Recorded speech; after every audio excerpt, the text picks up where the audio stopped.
Salut, Merhaba, je suis à Istanbul, sur le Bosphore. Derrière moi, c'est l'Europe, devant, c'est l'Asie. Belle jonction entre deux mondes. Je connais pas trop la ville, donc je vais commencer tranquillement par sa visite. J'espère faire de belles rencontres dans ce pays très touristique et que quelques surprises m'attendent sur le bord du chemin. Allez, c'est parti.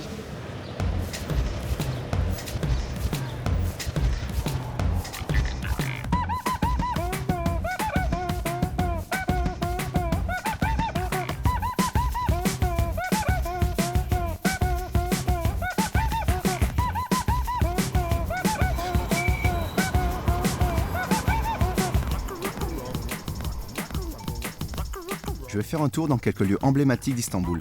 Sainte-Sophie, la Mosquée Bleue et le Grand Bazar. Sultanahmet, le quartier touristique par excellence, se situe sur la rive européenne. Ici, on ne croise quasiment que des étrangers. Mais la beauté des monuments mérite de se jeter dans le flot des touristes.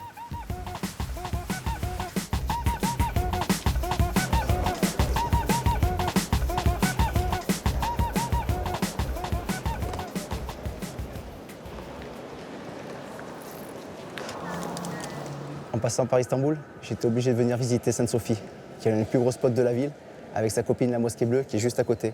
Pendant 1000 ans, c'était une basilique. Elle a été transformée en mosquée pendant 5 siècles et maintenant, depuis 100 ans, c'est un musée. Autant dire que les Turcs maîtrisent l'art du recyclage. Et son nom en français, c'est l'église de la sagesse divine. Ça mérite le détour quand même.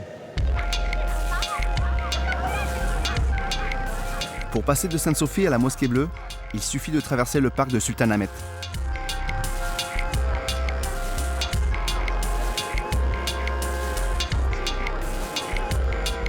Derrière moi, c'est la Mosquée Bleue. Elle a été construite par Ahmed Ier pour rivaliser avec sa voisine, Sainte-Sophie. Elle est aussi grande qu'elle, mais elle a quand même 1000 ans de moins. Contrairement à sa voisine, ici on prie encore. Donc pour les visites, c'est entre les prières. En général, les mosquées, il faut toujours enlever les chaussures. Pour moi, il faut changer de fauteuil roulant. C'est comme si je passais d'une Aston Martin à un camion citerne.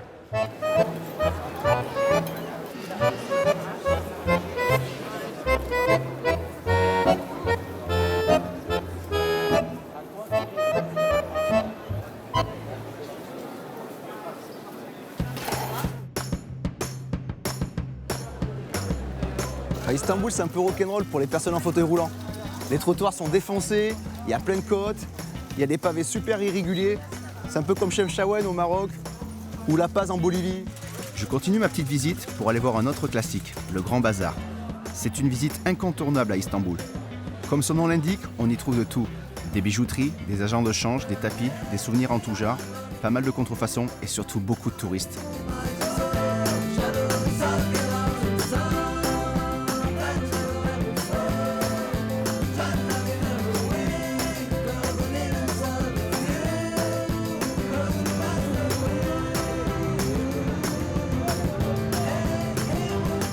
Ici, c'est le pont de Galata. C'est un des ponts qui enjambe la Corne d'Or. Mais celui-ci a une particularité, il a 2 niveaux. En haut, les voitures, les pêcheurs. En bas, les bars, les restaurants et les piétons.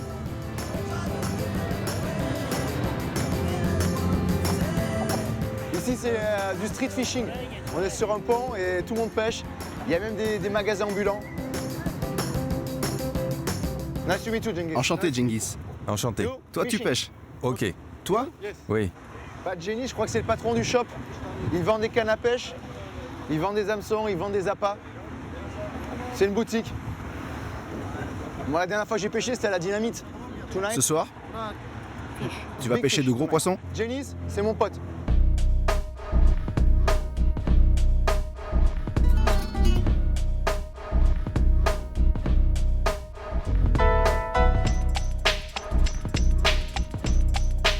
Tous les soirs, au bord du Bosphore, au bout du pont de Galata, il y a un petit marché de poissons.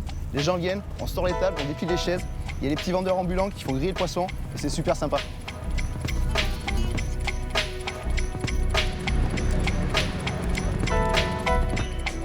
C'est le sport national, le thé. Heureusement, c'est des petites coupes. Au niveau volume, il n'y en a pas trop, mais 5, 6, 10, 15 par jour, quoi. Et là, c'est pas une théière électrique.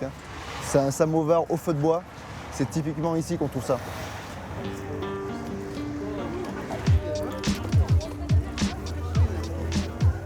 Merhaba, my friend.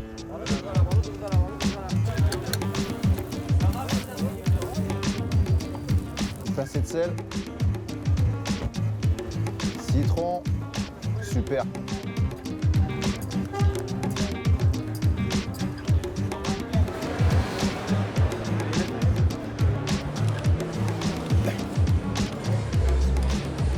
J'ai rendez-vous avec Kingsley Roman, il fait partie de la scène reggae Dub Roots d'Istanbul.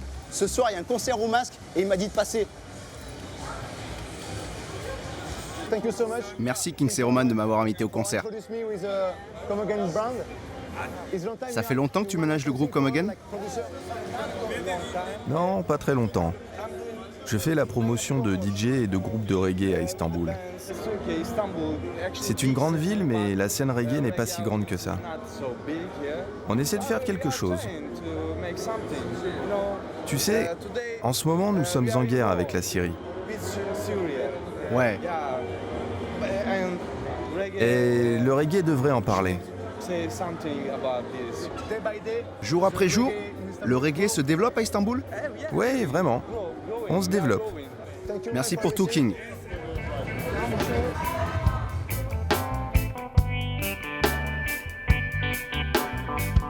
Try her best just to make it quick. Come and tend to the sick.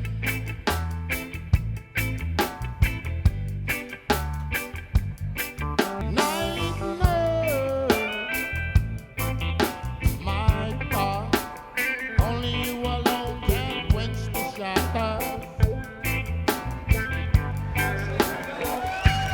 Night nurse. Là, je suis avec Shirin, qui était au concert avec moi. Come Again, c'est les numéros 1 au niveau reggae en Turquie. Et enfin, il y a 3 groupes peut-être qui font du reggae turc, si tu veux, ils font tous des reprises, mais qui font eux-mêmes leurs chansons et eux, c'est top 3. D'accord. Come Again a repris une chanson qui s'appelle Peace in Liberia et donc il le relie au sujet actuel, c'est-à-dire en Turquie par exemple. Nous, ce qui nous intéresse, c'est la Syrie. Et pendant qu'il disait qu'il voulait la paix en Syrie, nous, on a été dehors pour fumer une cigarette. Et qu'est-ce qu'on voit durant les nouvelles du soir? Que la Turquie, en fait, a bombé la Syrie. Et alors qu'il y a la guerre dans notre propre pays, c'est-à-dire on a une guerre déjà avec les Kurdes, etc., on s'est mêlé d'une autre guerre avec un pays voisin qui était en fait notre copain il y a 2 ans, c'est-à-dire.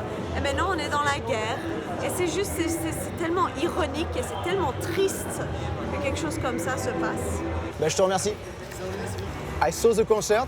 J'ai vu le concert, vous avez joué presque 2 heures. C'était super. C'est pas la première fois que vous jouez ici. Non, c'est pas la première fois. Et vous jouez seulement en Turquie? Pour le moment, oui. Juste en Turquie, à Istanbul. Et vous écrivez vos chansons en turc ou toujours en anglais? On chante principalement en turc et Kelly chante les parties en anglais. J'ai entendu du Steel Pulse et du Max Romeo. Où trouvez-vous votre inspiration? Je suppose qu'on trouve notre inspiration dans les racines les plus profondes du reggae, roots et dub. Notre inspiration vient du reggae. On est inspiré par le reggae. Merci les gars, big up pour le concert. Come Again, pull up. Bon, la soirée est finie. Bonne vibe, bonne connexion. Maintenant, il faut aller se coucher. Le reggae turc, a priori, c'est aussi évident que le zouk norvégien. En une soirée, je crois avoir quasiment fait le tour de la petite scène reggae d'Istanbul. Petite mais active et ambitieuse. Une grosse journée qui se termine. Je suis rincé. Allez, bonne nuit.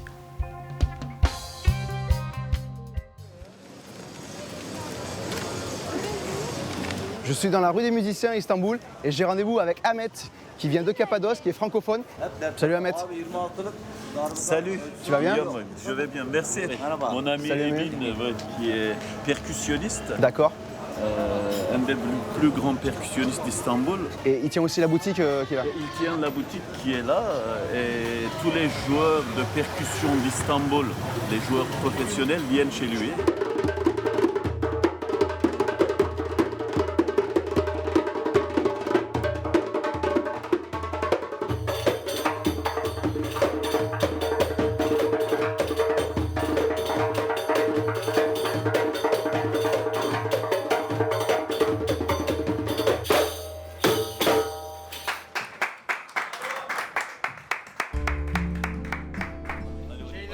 Après cette petite impro de percu, on file dans l'antre des mines, l'atelier où il fabrique ses derboukas.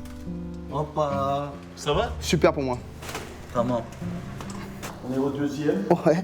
On a fait la moitié. Je crois que la définition fort comme un Turc est d'actualité là, dans ce moment-là. Allez, c'est le dernier étage, les gars. Merci. Toutes ces poteries-là, elles viennent d'Avados en Cappadoce. Elles viennent d'Avanos, oui, tout à fait. Tu vois, cet instrument, c'est un Japonais qui l'a commandé. Et c'est le même artisan à Avanos qui les fait toutes. Oui, c'est le même artisan. Oui. D'accord. Ils travaillent ensemble D'accord. avec Mehmet. Ça fait longtemps qu'ils travaillent ensemble? Une quinzaine d'années. D'accord. Nous sommes comme des frères. D'accord. Ouais. C'est un travail de cœur. Il y a de l'amour dans chacune de ses percussions. Et il a fabriqué son premier instrument quand il avait 14 ans. Il a pris le tamis de farine de sa mère et il a enlevé la ferraille du tamis et il a fabriqué sa première percussion comme ça. Normalement, ici, on met des disques de cuivre plat. Mais moi, j'avais mis des capsules de bouteilles de soda écrasées. C'est un mouton qui est âgé, quoi. Ça vient d'un mouton âgé. Ça, c'est une peau de silure. C'est la peau de silure. C'est naturel. Le poisson? Poisson, la silure, le poisson, qu'on voit dans les fleuves. En général, dans tout le bassin méditerranéen, on trouve ça. Maroc, Grèce. On trouve dans beaucoup de pays, ouais. Turquie, Liban. La Turquie, Liban. Israël un peu. Israël, bien sûr, oui, oui. Et le numéro 1, c'est Emin. En Turquie, il est connu et reconnu. Tous les grands artistes viennent chez lui. En fait, la source des meilleurs darbouka autrefois, c'était l'Égypte. Mais la qualité des instruments a baissé. Les artistes égyptiens, ils viennent acheter des darbouka chez lui maintenant. Ça c'est de la colle. C'est fait avec de l'os d'animal.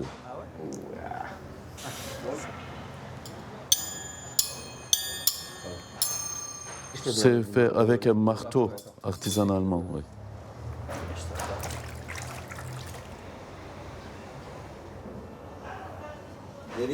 La colle sèche en 20-25 minutes, donc il faut être bien concentré. Sinon, la peau ne sera pas tendue. Il fait cette suspension pour pas que ça bouge. Même pour toi, Ahmed, c'est la première fois que tu vas faire. C'est la première fois que je vois, oui, comment on tend la peau d'une darbouka, oui, c'est la première fois que je vois. Fait à la main, produit naturel, un darbouka bio, 100% artisanal. Voilà, si on tire comme ça colle mieux. D'accord. Il faut enlever les irrégularités ainsi. Ben voilà, le darbouka est fini. Il sera prêt pour être frappé, pour être caressé dans, je sais pas, 2, 3, 4 jours, il a dit. Emin, c'est un vrai passionné. Il vit pour et par ses instruments. Il leur parle, il les aime comme ses enfants.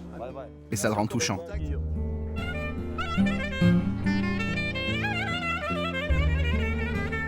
Je quitte Istanbul pour la Cappadoce, au cœur de l'Anatolie. Au programme, 14 heures de bus. Bon, j'ai trop de la chance. J'ai trouvé 2 Français costauds.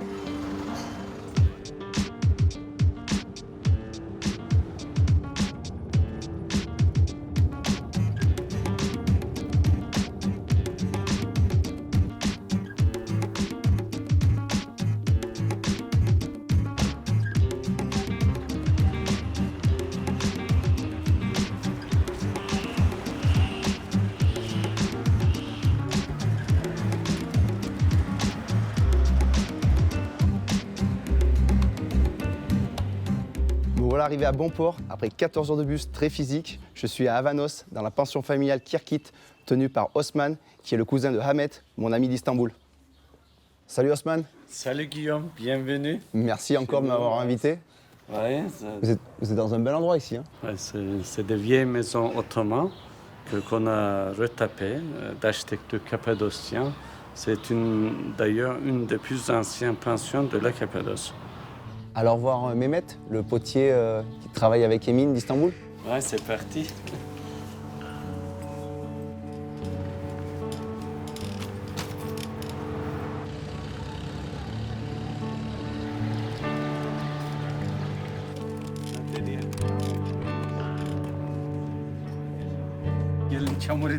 Salut. Salut. Voilà, en prise directe déjà avec la terre. Et Mehmet, il est déjà au travail, à son atelier.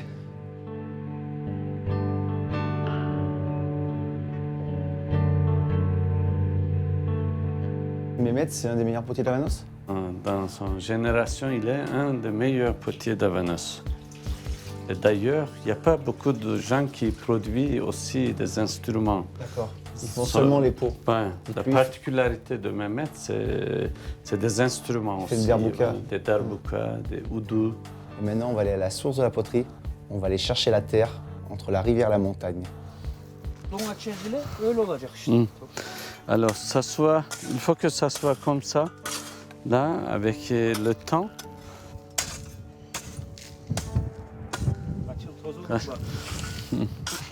Ça s'est tamisé comme ça. Kalan da ben doldurayım istersen. Bana bir çay ısmarla yeter diyor. Tamam, tamam.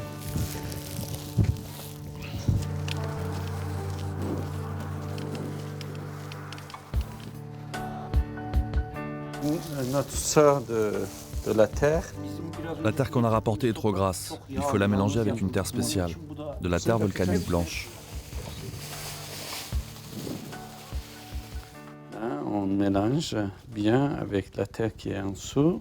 Vas-y, je vais l'aider un peu. C'est parti. Le mec, il me ramène du taf. J'ai déjà essoufflé, moi. Il va me payer beaucoup de thé à la fin de journée, je crois. Il va mettre dans la machine.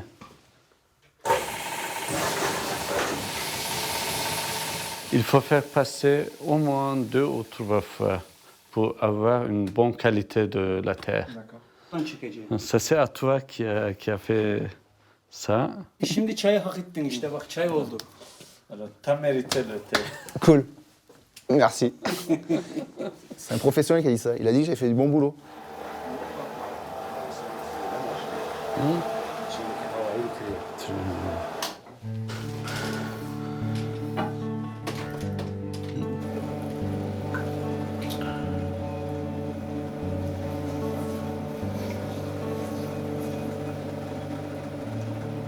Il fait des miracles avec la terre. Ouais, c'est magique. Ouais.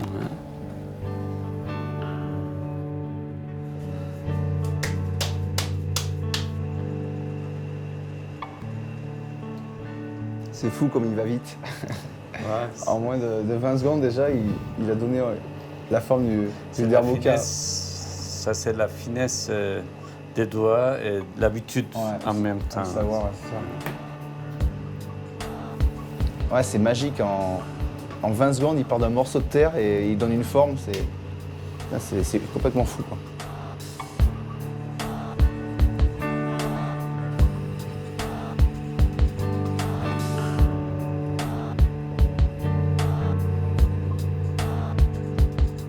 Fini? Déjà? Ouais, déjà, ouais, c'est fini.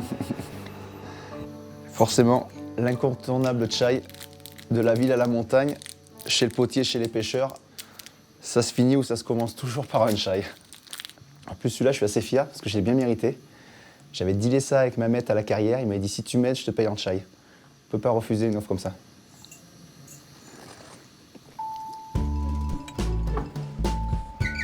Cette quantité, c'est un peu grand pour un débutant, mais avec 2 doigts, là, comme ça, tu vides à l'intérieur. C'est la première fois que je fais de la poterie. C'est pas évident. C'est tout un art. Pas dès le premier pot, je vais sortir un truc génial, mais je suis avec un bon professeur. Bravo, Guillaume. Ma foi. J'aimerais dire, je vais le signer. Je peux le signer. GG, Guillaume Jansoni. Hein.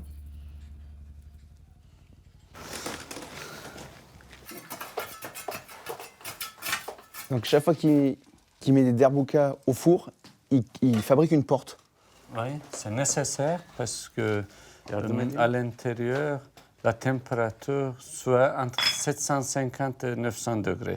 Et en fait, la porte, elle a une durée de vie d'une cuisson en fait. Ouais. À chaque cuisson, il reprend les mêmes gros blocs. Ça, c'est le plus petit. C'est le plus petit. Ouais. Ouais, franchement, là, heureusement que c'est le plus petit. Le son? Ah, ils sentent bien. Ouais. Pas faire de bêtises quand même.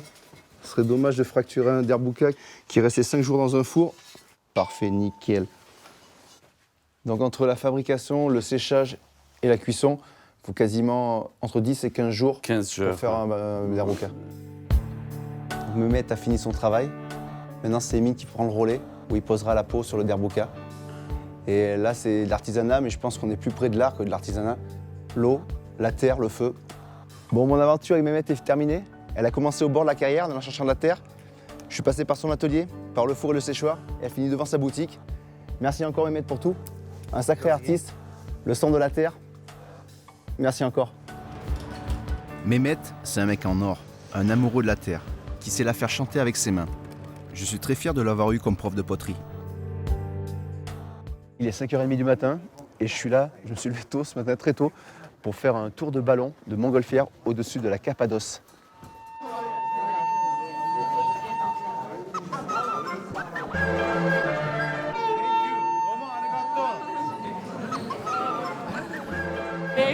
Tu viens d'où? De France. Bonjour. Je m'appelle Ayuko. Ayuko. Je m'appelle Guillaume. Je peux toucher? Waouh. Bon, je suis assez content, assez fier de moi, parce que selon les règles internationales du vol en montgolfière, c'est interdit pour les personnes en fauteuil roulant. Mais je leur ai expliqué que, bref, c'est bon, je vais le faire.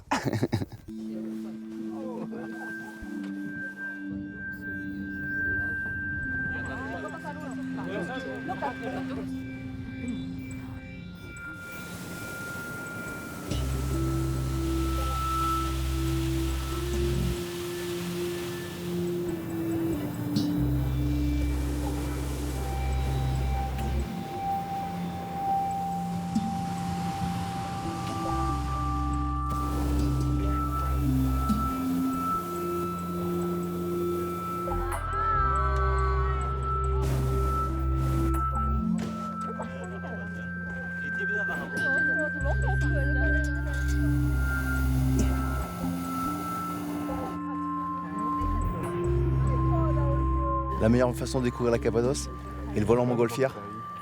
Pour l'histoire, c'est Nicolas Hulot qui a fait le premier vol en 1989, accompagné de mon pote Ahmed d'Istanbul. C'est un couple anglo-suédois qui a regardé l'émission, qui a tripé sur l'endroit et qui est venu s'installer. Ils ont commencé à faire le business de la montgolfière. Et aujourd'hui, il y a plus de 100 vols par jour. Le spectacle est assez magique de faire un lever de soleil comme ça, au-dessus de la Cappadoce. C'est assez hallucinant quand même.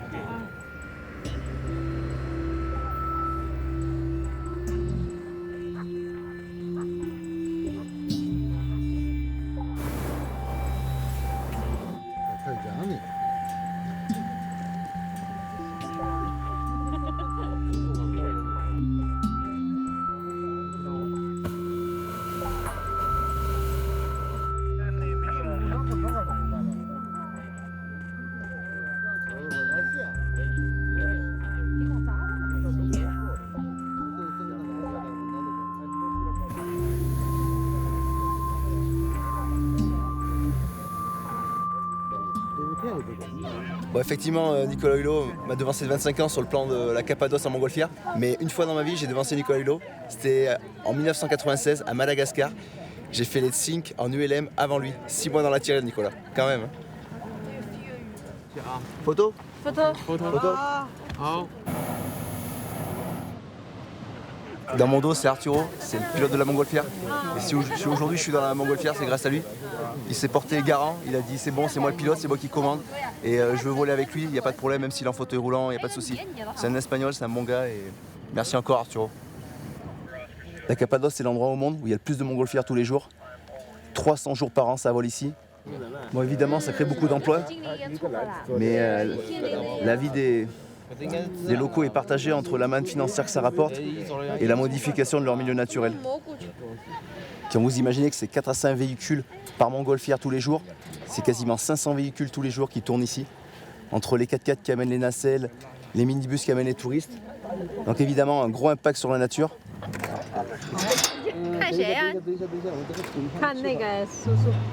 L'atterrissage approche, c'est quand même assez dur d'apprécier la beauté du lieu, avec tous ces gens qui braillent. Je suis entre le zoo et la cour de récréation là. Only one flex. Bah, c'est un bon Arturo, deuxième coup quand même. Thank you so much for everything Arturo.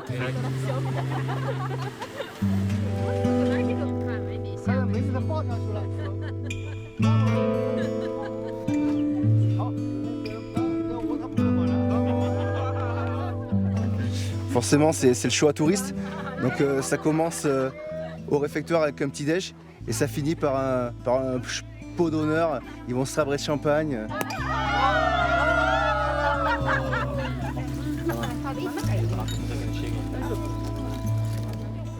Bon, à la fin du vol, on se retrouve avec un petit diplôme. Ça, c'est pas mal. Sauf que moi, le problème, c'est qu'ils m'ont appelé Jansoun. Genre, ils ont turquifié mon nom de famille. De Jansoni, je suis passé à Jansoun. C'est pas mal, c'est classe. Jansoun.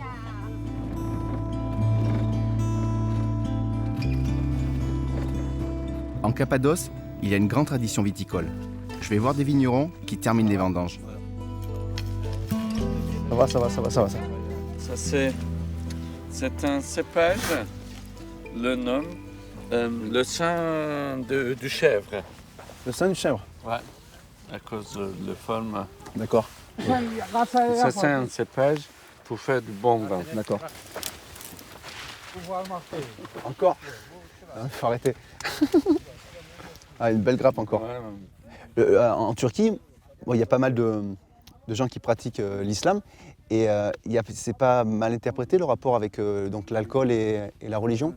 Il y a des pratiquants, il y a non-pratiquants, et les gens, ils consomment quand même l'alcool. Même celui qui pratique, il consomme l'alcool. Il n'y a pas de souci? Il n'y a pas de souci, non. Il y a une telle tolérance en Turquie, les gens, ils respectent. Ouais, et puis les vignes, elles étaient là bien avant les religieux même. Bien sûr, là, chez les Hittites, voilà. Ils produisaient du vin. Déjà, ouais. Déjà, c'est 1700-1800 avant Jésus-Christ. Ouais.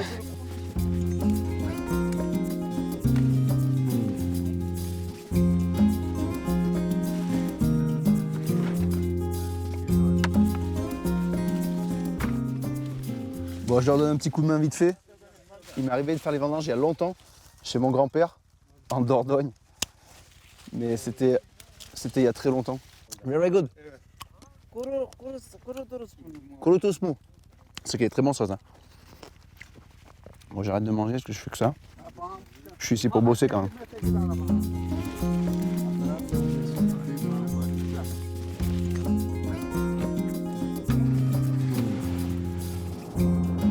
En Cappadoce, la tradition viticole est vraiment ancrée dans les familles.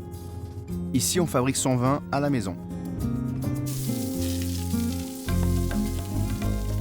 On a ramené une centaine de kilos de raisin, des vignes, et on va le presser dans le pressoir qui est là.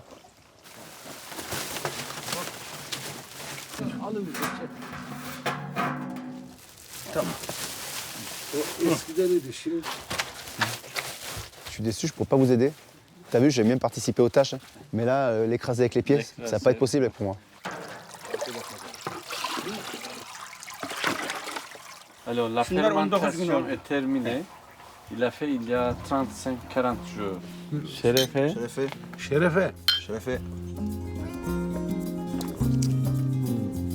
Il est bon ce petit vin. De chaque couleur, tranquille. Merci. Ouais, mais après, si la police me fait souffler, je vais avoir des problèmes. J'avais commencé la journée en arpentant les vignobles cappadociens. Et là, je finis de la meilleure façon, avec des collègues, un morceau de porc dans la main, un peu de vin blanc. La vie, quoi.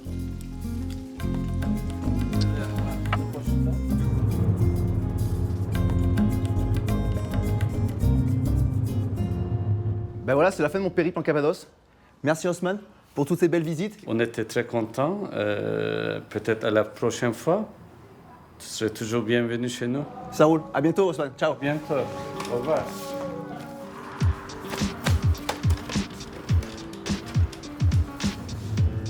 J'étais vraiment touché par la gentillesse d'Osman et des gens d'Avanos. Je reprends la route, direction Istanbul.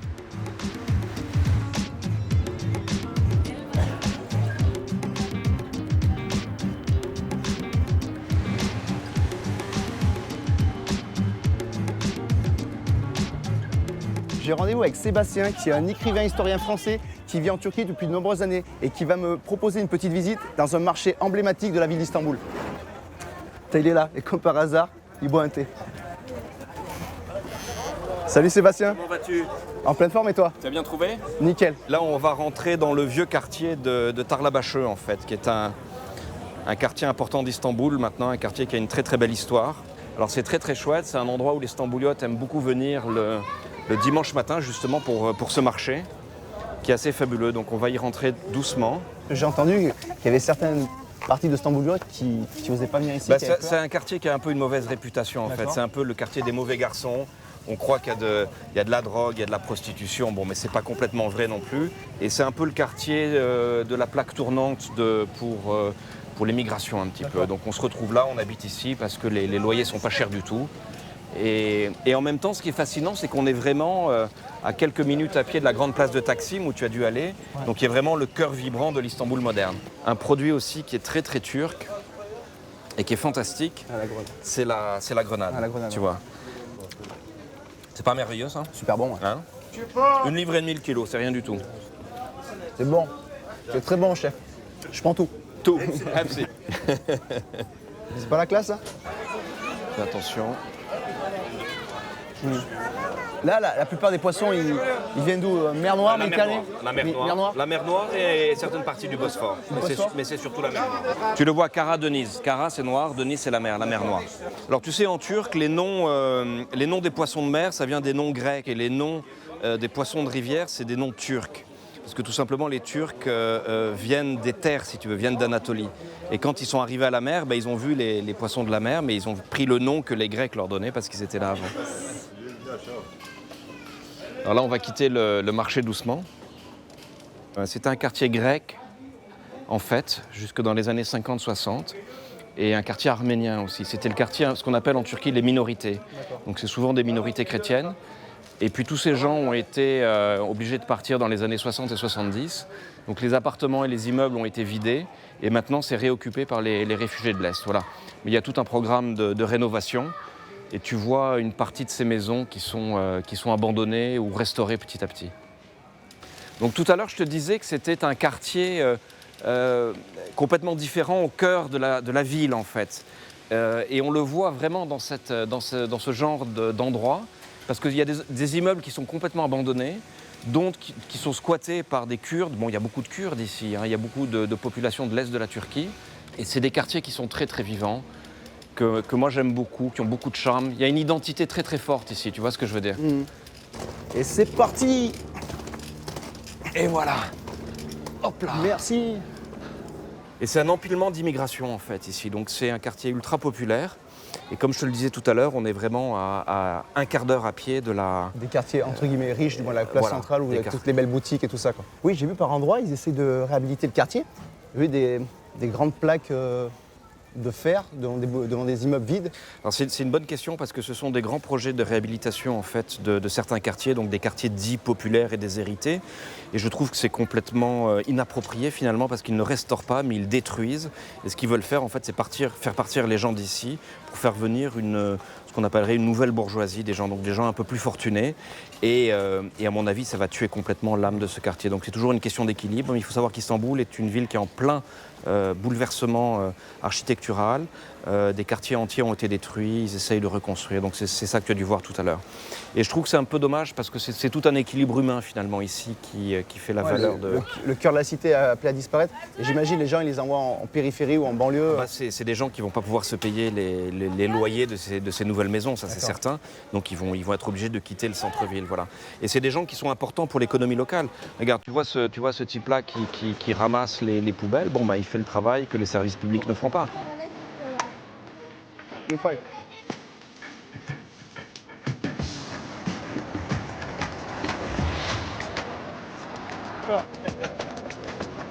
Des petits poivrons qui sont normalement très très forts.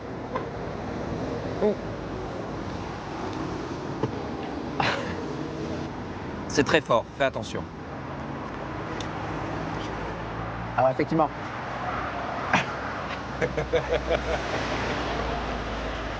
Effectivement.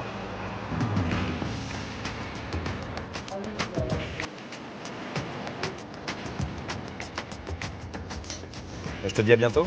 Ça roule. T'es bienvenu à Istanbul. Merci encore. Bonne fin de voyage. À bientôt. À bientôt. Ciao.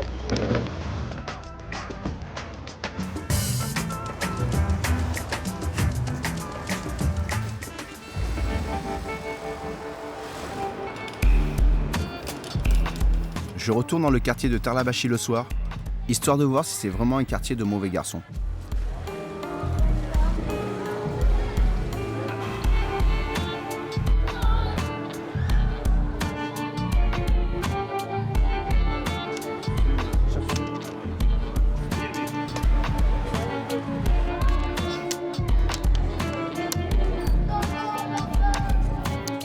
Égalité 2-2, parfaite. Il joue pour la dernière, la finale. Ah, toi, tu es kurde. Et lui, il est turc. Wow, c'est la guerre, c'est la guerre, c'est la guerre. Sur la dernière partie, les gars sont moins speed. Les coups sont plus réfléchis. Maintenant, c'est plus tranquille. On prend le temps de réfléchir. On pousse le pion gentiment. C'est la belle. En plus, c'est kurde contre turc. Champion.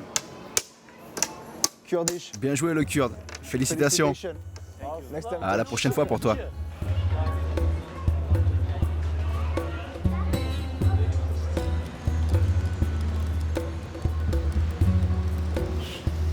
Effectivement, Tarlabashi est un quartier très populaire et cosmopolite.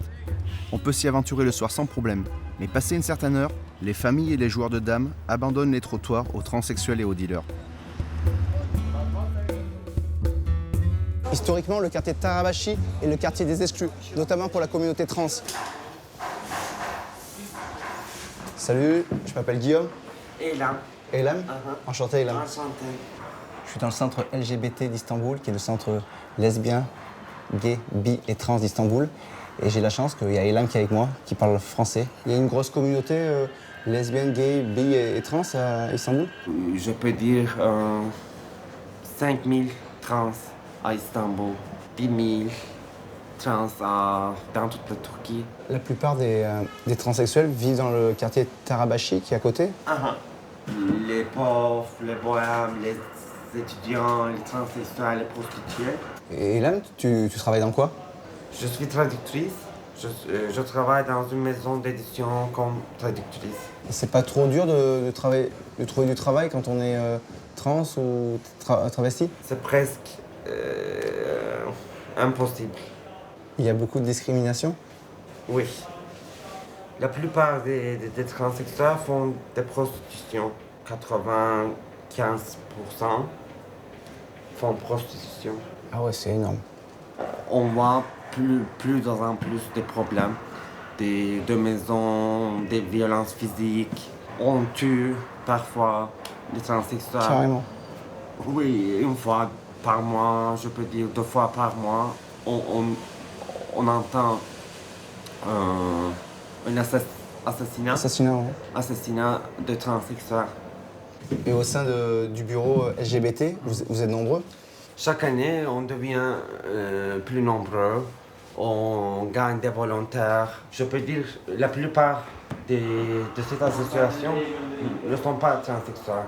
C'est 50-50. Peut-être tout simplement aussi parce que tout ce que vous subissez, c'est illégal, quoi. Oui. Tout simplement aussi, peut-être. Et toi, Eylem, au quotidien, je sais pas, tu as des problèmes quand tu vas au travail, quand tu vas faire tes courses ou ne serait-ce que quand tu sors de chez toi? Un soir, j'essayais d'entrer chez moi et un garçon qui, je peux dire, qui a 12 ans, il a dit, tu sais, je peux te tuer, je peux faire entrer le couteau et je vais pas prendre une punition. Tu sais ça? Et il a commencé à parler de cette façon. Okay. Les enfants qui ont 12 ans, c'est ça. Ouais, pense ça. Le plus tragique, c'est ils sont enfants. Ils doivent penser à jouer le ballon. Au football, ouais, oui. Ils ne doivent pas penser à tuer un transsexuel. Oui. Ici, en Turquie, en Moyen-Orient, on vit des choses un peu plus sérieuses, un peu plus choquantes. Chez vous, comme Français, vous avez plus de possibilités démocratiques, et plus de possibilités d'organisation et plus de networks d'Europe. S'il vous plaît, utilisez ces networks et ces possibilités pour nous aussi.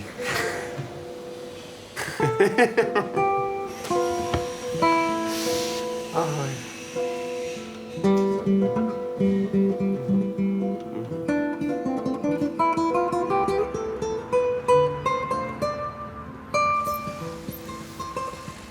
je rejoins Elam à une manifestation dans la périphérie d'Istanbul.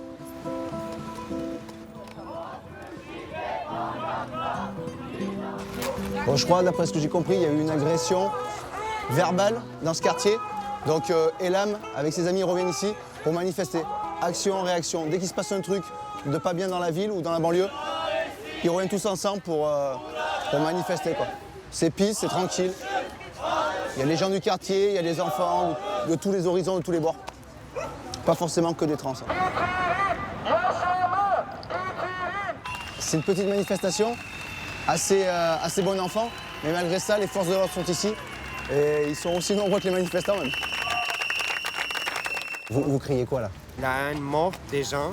Ouais. Il fait mourir des gens. D'accord. Et l'État ne voit pas ça. D'accord.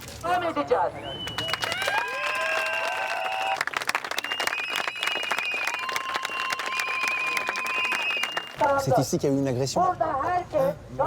C'est juste derrière alors. Oui.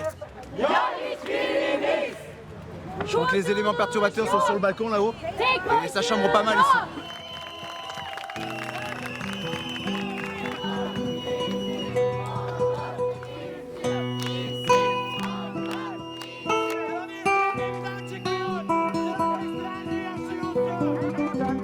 La petite communauté transgenre d'Istanbul est active et bien décidée à défendre ses droits. En face, les gens du balcon reprochent aux transsexuels de s'adonner à la prostitution dans leur immeuble. Difficile de concilier les droits de chacun, mais les amalgames et l'intolérance font des ravages. Le combat d'Elam et de ses amis est une question de survie.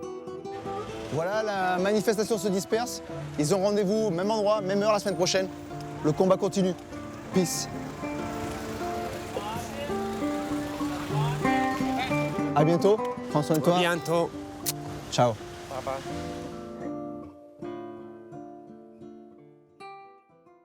Je suis dans un taxi, dans les embouteillages, c'est un peu fréquent à Istanbul. Et là, je me rends dans la banlieue pour assister à un tournoi de lutte turc.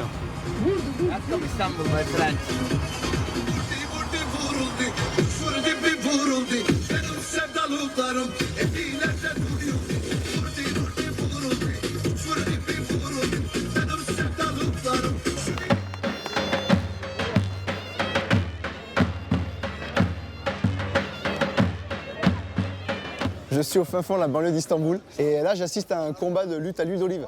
Donc c'est un des sports traditionnels en Turquie. Et je comprends pas trop les règles.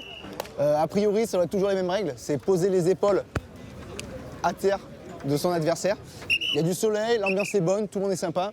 Derrière c'est les officiels, j'ai l'impression, parce qu'ils sont tous habillés en costard, ils sont à l'ombre et ils mangent des pâtisseries. Il y a des mecs qui jouent du tambour, un autre gars qui joue de la trompette.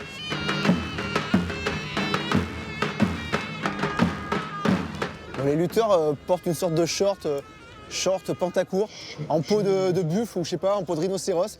Le truc doit faire au moins 10 kilos parce qu'il est imbibé d'huile.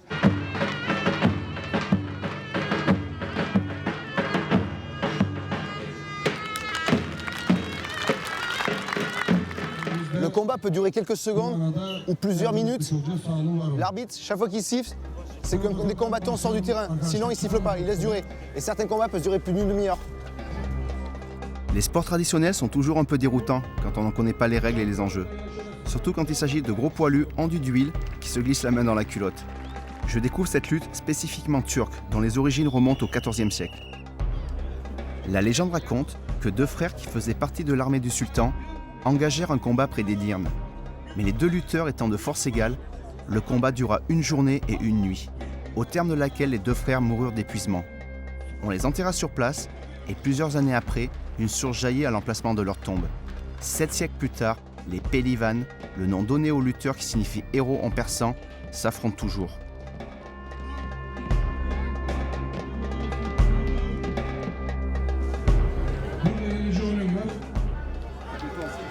C'est hallucinant, en plein combat, tout le monde s'arrête parce qu'il y a le muezzin qui fait l'appel à la prière.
Bon, les deux derniers lutteurs n'arrêtaient pas de se mettre des gifles.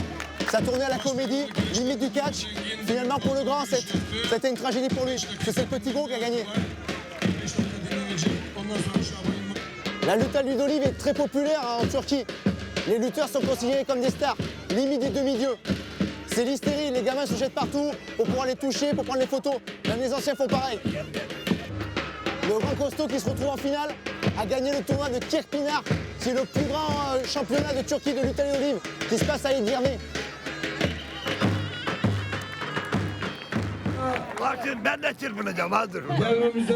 Ça c'est le champion.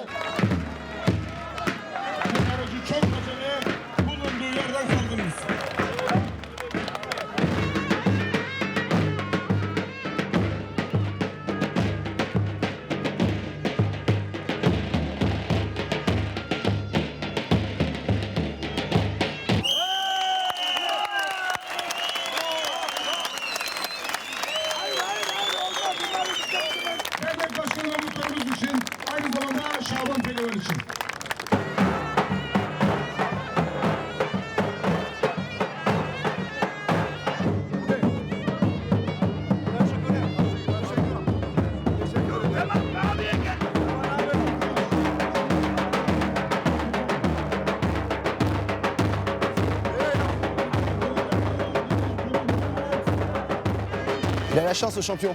Je voulais me frotter à lui. On m'a dit ici, c'est de la lutte à l'huile d'olive. Et en fait, c'est la lutte à l'huile de tournesol. Et moi, je suis allergique au tournesol. Il a vraiment de la chance.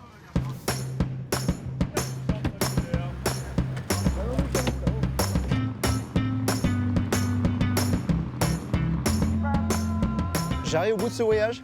J'ai essayé de sortir au maximum des sentiers battus. C'est pas toujours évident dans un endroit aussi touristique. Effectivement, la Turquie est un pays très riche, mais à mon avis, la plus grande de ses richesses n'est pas dans ses monuments ou ses paysages, mais dans les Turcs eux-mêmes. Et c'est ça que j'ai envie de retenir de ce voyage. Allez, ciao, à bientôt.